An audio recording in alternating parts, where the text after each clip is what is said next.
Hello everyone, this is Soma here and welcome to build career channel. तो आज हम देखेंगे इंटरनेशनल ट्रेड थ्योरी की सेकंड थ्योरी यानी कि एब्सोल्यूट एडवांटेज थ्योरी। तो हमने मर्केंटाइल थ्योरी को कंप्लीट कर लिया है पिछले क्लास में। चलिए आज हम देखेंगे एब्सोल्यूट एडवांटेज थ्योरी क्या है। तो उससे पहले चैनल पे न्यू हो तो चैनल को सब्सक्राइब करना, बेल आइकन को क्लिक करना, साथ में ऑल नोटिफिकेशन पे क्लिक करना ताकि आपको सारी नोटिफिकेशन टाइम पर मिले।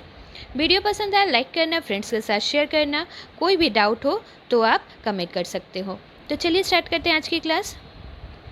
हमने इंटरनेशनल ट्रेड थ्योरी में क्लासिकल कंट्री बेस्ड थ्योरी अभी हम कर रहे हैं, तो इसमें हमने मर्केंटाइलिज्म थ्योरी को कंप्लीट कर लिया है। आज हम करेंगे एब्सोल्यूट एडवांटेज थ्योरी। चलिए स्टार्ट करते हैं। तो इंटरनेशनल ट्रेड के बारे में हमने पिछले क्लास में पढ़ा था और डिटेल में अगर पढ़ना है तो आई बटन में उसका लिंक मैंने प्रोवाइड कर दिया है, आप एक बार ज़रूर देख लेना। Absolute advantage theory. तो एब्सोल्यूट एडवांटेज थ्योरी को हम दो नाम से जानते हैं। क्या क्या है? एब्सोल्यूट कॉस्ट थ्योरी और एडम स्मिथ थ्योरी। तो दोनों नाम इम्पॉर्टेंट है, एक बार जानना हमारे लिए बहुत ज़रूरी है। चलिए मेन कॉन्सेप्ट पे चलते हैं एब्सोल्यूट एडवांटेज की। तो आफ्टर मर्केंटिज्म थ्योरी, ये सेकेंड थ्योरी है इंटरनेशनल ट्रेड की। इसको किसने डेवलप किया था? एडम स्मिथ ने। उन्होंने अपने book the wealth of nation में 1776 में इसे मेंशन किया है। तो उन्होंने क्रिटिसाइज़ किया था मर्केंटिज्म थ्योरी को और उसी के बाद एब्सोल्यूट एडवांटेज थ्योरी आई थी। तो एडम स्मिथ का क्या मानना था कि सारे कंट्रीज़ एक ही टाइम पर रिच हो जाए, ऐसा पॉसिबल नहीं है। उन्होंने इस थ्योरी में कहा था कि हर कंट्री के पास एक ऐसी प्रोडक्ट होती है जो कि वो दूसरे कंट्री के मुकाबले कम कॉस्ट पर इसे बना सकती है और अच्छी तरह से प्रोड्यूस कर सकती है। तो ये क्या है? ये उस कंट्री के लिए एब्सोल्यूट एडवांटेज है या फिर कह लो एब्सोल्यूट कॉस्ट एडवांटेज है। तो क्या मतलब है कि हर एक पर्टिकुलर कंट्री के पास एक ऐसी प्रोडक्ट होती है जो कि दूसरे कंट्री से वो बेहतर बना सकती है, बेहतर कॉस्ट पे, कम कॉस्ट पे इसे बना सकती है और उस पर्टिकुलर कंट्री को अपनी उसी बेहतरीन कमोडिटीज़ की ट्रेडिंग करनी चाहिए। एडम स्मिथ ने ये भी आर्ग्यू किया है कि जो ट्रेडिंग होती है कंट्रीज़ के बीच वो रेगुलेटेड नहीं होनी चाहिए गवर्नमेंट पॉलिसीज़ के थ्रू या फिर उनके इंटरवेंशंस के थ्रू, ये रेस्ट्रिक्टेड नहीं होनी चाहिए। उनका कहना था कि जो कंट्रीज़ के बीच ट्रेडिंग होती है वो फ्री ट्रेडिंग होनी चाहिए। चलिए नेक्स्ट देखते हैं कि मैं एग्जाम्पल से आपको समझा रही हूँ कि मान लीजिए कि एक कंट्री ए है जो कि चीपर कॉस्ट पे एक गुड प्रोड्यूस कर रही है और जल्दी प्रोड्यूस कर रही है। देन कंट्री बी, तो कंट्री ए क्या होगी? बेनिफिटेड होगी उस गुड्स के लिए और वो अपनी जो स्किल है उसे, अपनी एक्सपर्टाइज जो स्किल है वो कंसंट्रेट करेगी उसी गुड्स के प्रोडक्शन में। सिमिलरली कंट्री बी किसी और दूसरे गुड्स में बेहतर होगी, उसे प्रोडक्शन करने में वो बेहतर होगी। तो क्या होना चाहिए? कंट्री बी को उसी पर फोकस करना चाहिए, उसी पर अपनी एक्सपर्टाइज स्किल को डेवलप करना चाहिए। तो इससे क्या होता है? स्पेशलाइजेशन के थ्रू एफिशिएंसी इंक्रीज़ होती है कंट्रीज़ की और वो उसी टास्क को करते हुए ज़्यादा बेहतर हो जाते हैं। उनकी जो लेबर फोर्स होती है वो भी ज़्यादा एफिशिएंट होती है और इसी से क्या होता है? उनकी कॉस्ट है वो जो रहती है एक प्रोडक्ट की वो कम होती है और प्रोडक्शन भी वो जल्दी करते हैं, बेहतर करते हैं। तो उन्होंने क्या कहा है कि उन्होंने कहा है कि बोथ कंट्रीज़ के जो पीपल हैं वो बेनिफिटेड होंगे इससे और क्या होगा? ट्रेड भी इनकरेज करेगी और वेल्थ ऑफ नेशन, जो वेल्थ ऑफ कंट्री की है वो उन्होंने कहा है कि उसको सिर्फ गोल्ड या सिल्वर में मेज़र नहीं करना चाहिए बल्कि लोगों की जो स्टैंडर्ड ऑफ लिविंग है उसमें मेज़र करना चाहिए। चलिए तो इकोनॉमिक्स के पॉइंट ऑफ व्यू से अगर देखें तो प्रिंसिपल ऑफ एब्सोल्यूट एडवांटेज कहती है कि एक इंडिविजुअल, फर्म या फिर एक कंट्री को जो कि अपने कॉम्पिटिटर से ज़्यादा एबल है एक प्रोडक्ट या फिर एक सर्विस को प्रोड्यूस करने में, उसे ही हम क्या कहते हैं? एब्सोल्यूट एडवांटेज कहते हैं। क्या है? मैं फिर भी एक बार बता रही हूँ कि एब्सोल्यूट एडवांटेज क्या है? किसी चीज़ की कॉस्ट में, किसी गुड्स को बनाने की कॉस्ट में उसकी एडवांटेज रहना, एक कंट्री की एडवांटेज रहना या फिर एक फर्म की एडवांटेज रहना। तो ये वो एबिलिटी है जिससे कि एक इंडिविजुअल, फर्म या फिर एक कंट्री कोई एक गुड्स को अपने कॉम्पिटिटर से ज़्यादा इफेक्टिवली से प्रोड्यूस कर सकती है और वो भी सेम अमाउंट की रिसोर्सेस में। चलिए नेक्स्ट देखते हैं इसकी एजम्पशंस क्या क्या है। तो एजम्पशंस क्या कहती हैं? there are two countries both producing two products, clothes and rice. मैं यहाँ पे एग्जाम्पल ली हूँ एम एन एन का, दो कंट्री एम एन और एम और एन है, और दो कंट्री क्या प्रोड्यूस कर रहे हैं, क्लोथ्स और राइस. तो यहाँ पे स्पेलिंग थोड़ी मिस्टेक है. ओके तो यहाँ पे क्या कहा गया है, उनका ये एजम्पशन था कि दो कंट्रीज़ के बीच ट्रेडिंग होनी चाहिए और सिर्फ दो कमोडिटीज़ में ही ट्रेडिंग की जाएगी. Labour is the only factor of production. Labour यहाँ पे सिर्फ एक ही एलिमेंट है कॉस्ट ऑफ प्रोडक्शंस का, और लेबर प्रोडक्टिविटी सेम रहेगी. फुल मोबिलिटी रहेगी लेबर की between sectors. No mobility of labour between countries. Countries के बीच लेबर की मोबिलिटी नहीं रहेगी. Considers full competition. Full competition वाली मार्केट रहेगी. No transportation cost because assumption of perfect competition. Perfect competition यहाँ पे एज्यूम किया गया है. नो रिस्ट्रिक्शन और movement of goods between countries. कोई रिस्ट्रिक्शन नहीं रहेगी गुड्स की मूवमेंट पे बिटवीन कंट्रीज़.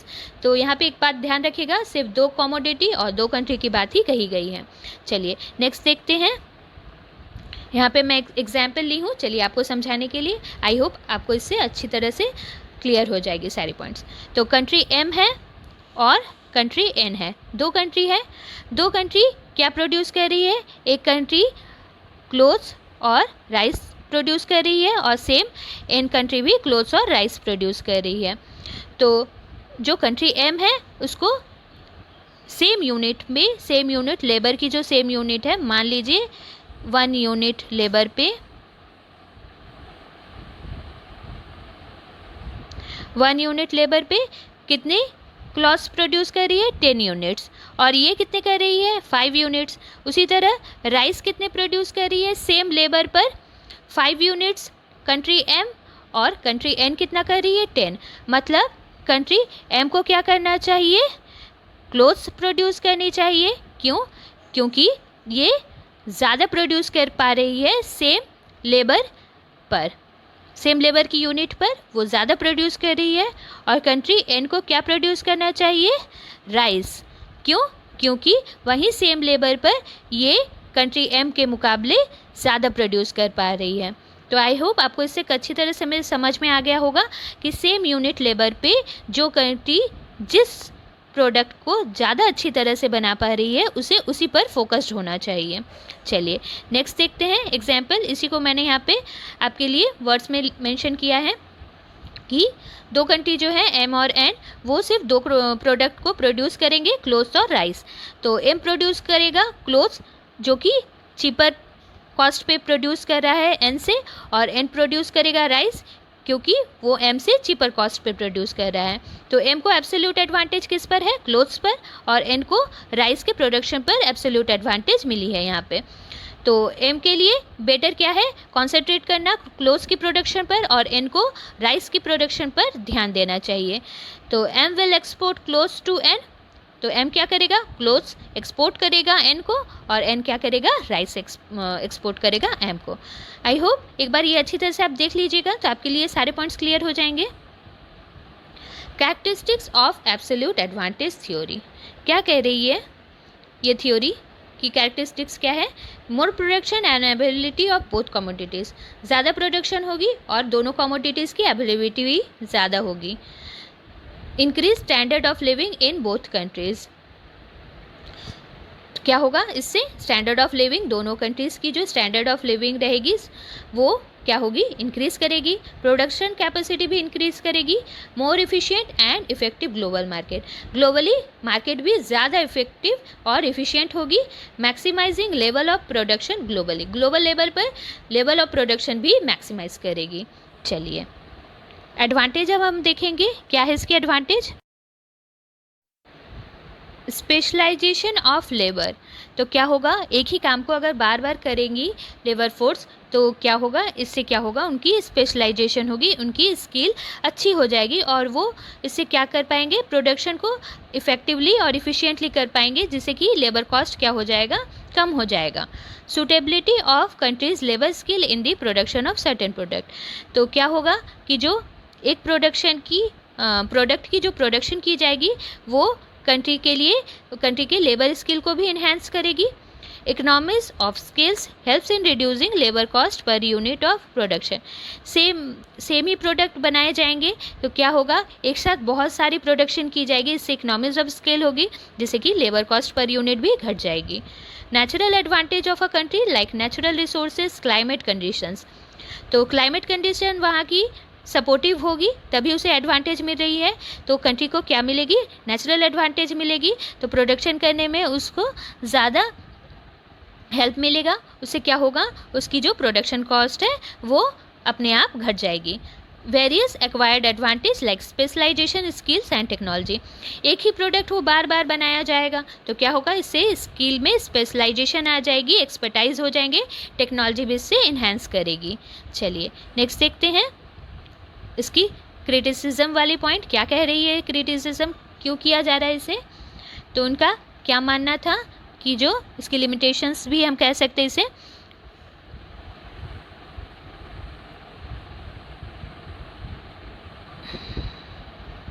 चलिए no absolute advantages for many countries. यहाँ पे सिर्फ 2 कंट्रीज़ के बीच ट्रेडिंग की बात कही गई है और 2 प्रोडक्ट की भी बात कही गई है, तो क्या होगा, इसमें बहुत सारी कंट्रीज़ को यहाँ पे इंक्लूड नहीं किया गया है। Country size varies, country size भी यहाँ पे वेरी कर रही है, उसकी बात भी यहाँ पे नहीं कही गई है। Country to country differences in expertise, of course हर कंट्री की अपनी अलग अलग एक्सपर्टाइज होती है, उसे भी यहाँ पे मेंशन नहीं किया गया है। Deals only with labours and ignores other factor of production. तो यहाँ पे सिर्फ labour per unit, labour cost of production की बात कही गई है, दूसरे जो भी फैक्टर ऑफ प्रोडक्शन है उन्हें इग्नोर किया गया है यहाँ पे।